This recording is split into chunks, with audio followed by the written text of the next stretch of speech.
Equilibrium menjelaskan bagaimana menggunakan permintaan pasar untuk menentukan harga pasar equilibrium. Supply. Dalam semua kasus ini, kurva penawaran hanya mengukur berapa banyak konsumen bersedia menyediakan barang pada setiap harga pasar yang memungkinkan. Inilah definisi kurva penawaran. Untuk setiap P, kita tentukan berapa banyak barang yang dipasok. Market equilibrium. Misalkan kita memiliki sejumlah konsumen suatu barang. Mengingat mereka, kurva permintaan individu kita dapat menambahnya untuk mendapatkan permintaan pasar melengkung. Begitu pula jika kita memiliki sejumlah pemasok independen.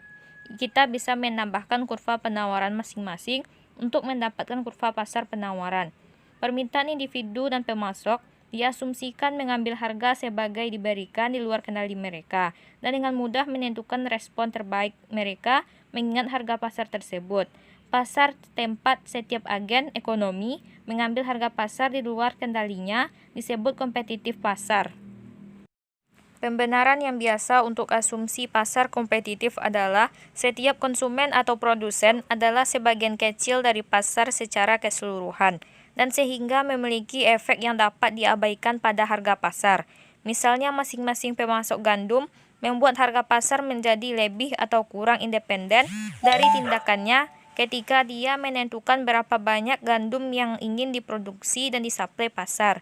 Meskipun harga pasar mungkin tidak tergantung pada tindakan salah satu agen dalam pasar yang kompetitif, tindakan semua agen bersama-sama itulah yang menentukan harga pasar. Harga keseimbangan suatu barang adalah harga di mana penawaran barang sama dengan permintaan. Secara geometris, ini adalah harga di mana kurva permintaan dan penawaran berpotongan. Jika kita membiarkan DP menjadi kurva permintaan pasar dan SP sebagai kurva penawaran pasar. Solusi dari persamaan ini, P adalah harga di mana permintaan pasar sama pasokan pasar. DP sama dengan SP. Mengapa ini harus menjadi harga equilibrium? Equilibrium ekonomi adalah situasi di mana semua agen memilih tindakan terbaik untuk mereka sendiri dan perilaku setiap orang konsisten dengan perilaku orang lain. Pada harga berapapun selain harga equilibrium, beberapa perilaku agen akan melakukannya menjadi tidak layak, dan karena itu akan ada alasan untuk perilaku mereka perubahan.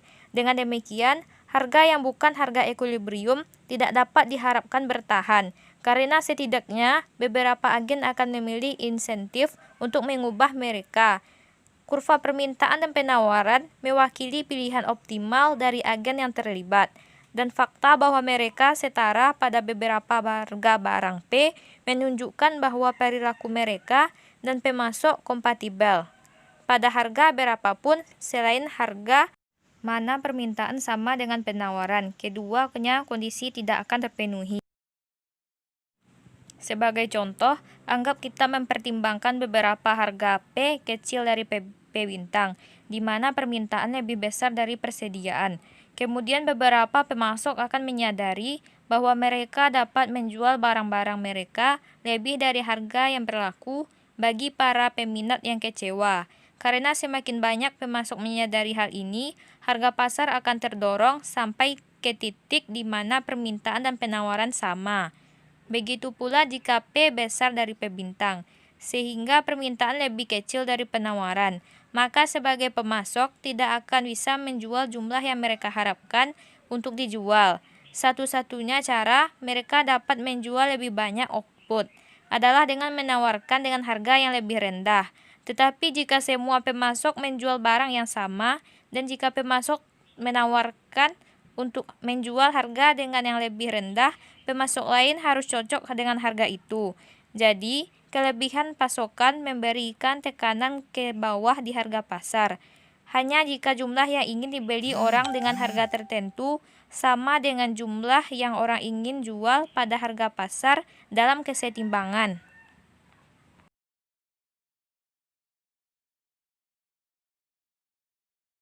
Dua kasus.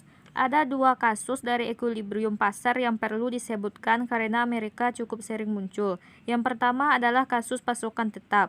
Di sini jumlah yang ditawarkan adalah beberapa nomor tertentu dan tidak tergantung pada harga. Artinya, kurva penawaran vertikal. Dalam hal ini, kuantitas kesetimbangan ditentukan sepenuhnya oleh kondisi penawaran dan harga ekuilibrium ditentukan sepenuhnya oleh kondisi permintaan. Kasus sebaliknya adalah kasus di mana kurva penawaran sepenuhnya horizontal. Artinya, jika suatu industri memiliki kurva penawaran horizontal sempurna, bahwa industri akan memasok sejumlah barang dengan harga konstan. Di situasi ini, harga ekuilibrium ditentukan oleh kondisi penawaran, sedangkan kuantitas ekuilibrium ditentukan oleh kurva permintaan. Inverse demand dan supply curve.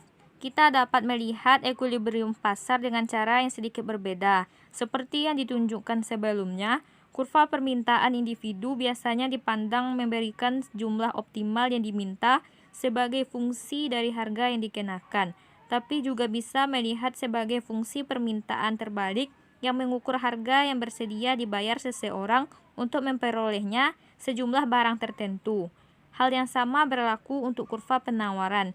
Mereka dapat dipandang sebagai mengukur kuantitas yang ditawarkan sebagai fungsi dari harga, tapi juga bisa melihat sebagai pengukur harga yang harus berlaku untuk menghasilkan jumlah pasokan tertentu.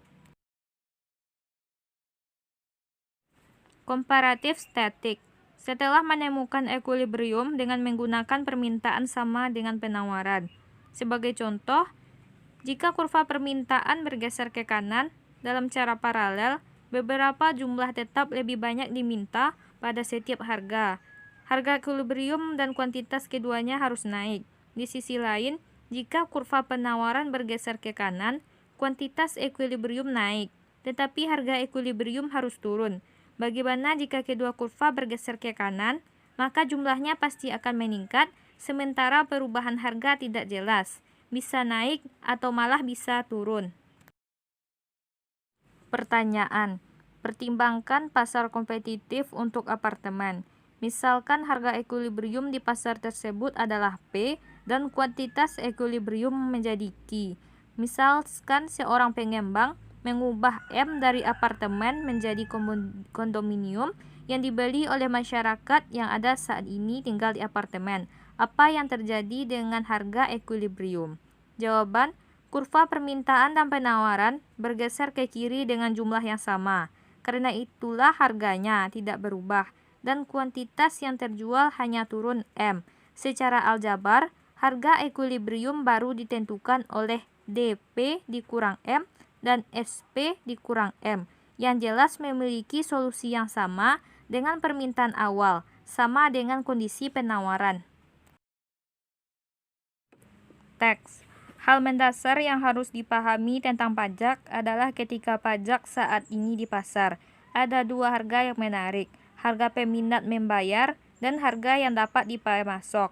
Kedua harga ini, harga permintaan dan harga penawaran, berbeda menurut jumlah pajak. Ada beberapa jenis pajak yang mungkin dikenakan seseorang. Dua contoh yang akan kita pertimbangkan di sini adalah pajak kuantitas dan pajak nilai.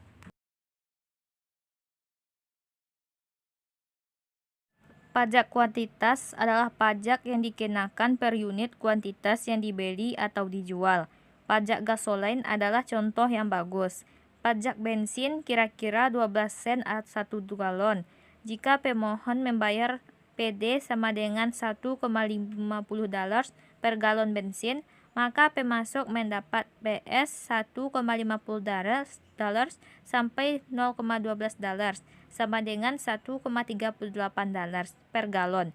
Secara umum, jika T adalah jumlah pajak kuantitas per unit yang terjual, lalu PD sama dengan PS ditambah T. Pajak nilai adalah pajak yang dinyatakan dalam satuan persentase. Pajak penjualan negara bagian adalah contoh paling umum dari pajak nilai. Jika negara bagian Anda memiliki 5% pajak penjualan, maka ketika Anda membayar $1,05 untuk sesuatu, pemasok mendapat $1 secara umum. Jika tarif pajak diberikan oleh T, maka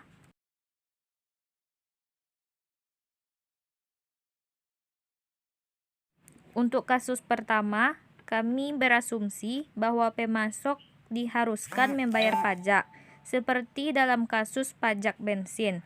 Maka jumlah yang harus disuplai akan bergantung pada harga penawaran. Jumlah yang sebenarnya diperoleh pemasok membayar pajak dan jumlah yang diminta akan bergantung pada permintaan harga, jumlah yang dibayar pembeli. Jumlah yang pemasok yang didapat adalah jumlah yang dibayar pembeli dikurangi jumlah pajak. Ini memberi kita dua persamaan, D dikali PD sama dengan S dikali PS. PS sama dengan PD dikurang T. Dengan mengganti persamaan kedua menjadi persamaan pertama, kita memiliki kesetimbangan D dikali PD sama dengan S dikali PD dikurang T. Ada cara yang lebih sederhana untuk menunjukkan menggunakan permintaan inverse dan fungsi supply. Kuantitas ekuilibrium yang diperdagangkan adalah kuantitas Q tersebut bahwa harga permintaan pada Q dikurangi pajak yang dibayarkan sama dengan harga penawaran di Q dalam PD Q sama dikurang T sama dengan PS dikali Q. Jika pajak dibebankan pada pemasok, maka kondisinya seperti itu. Harga penawaran ditambah jumlah pajak harus sama dengan harga permintaan. PD dikali Q sama dengan PS dikali Q ditambah T. Tapi ini adalah persamaan yang sama. Jadi harga ekuilibrium yang sama dan jumlah harus yang dihasilkan.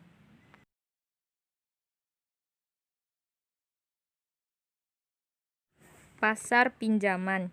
Jumlah meminjam dalam suatu perekonomian dipengaruhi secara besar-besaran derajat dengan tingkat bunga yang dikenakan. Suku bunga berfungsi sebagai harga masuk pasar untuk pinjaman.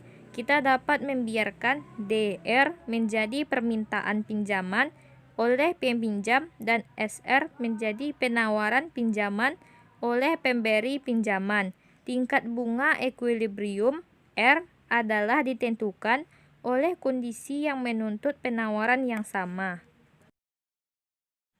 DR sama dengan S dikali R. Misalkan kita mempertimbangkan untuk menambahkan pajak ke model ini, apa yang akan terjadi tingkat bunga ekuilibrium. Jika semua orang termasuk dalam kelompok pajak yang sama, T, tingkat bunga setelah pajak yang dihadapi pemberi pinjaman adalah 1 dikurang T dikali R. Jadi, pasokannya pinjaman yang bergantung pada tingkat bunga setelah pajak akan menjadi S dikali 1 dikurang T dikali R. Di sisi lain, kode memungkinkan banyak peminjam mengurangi beban bunga mereka.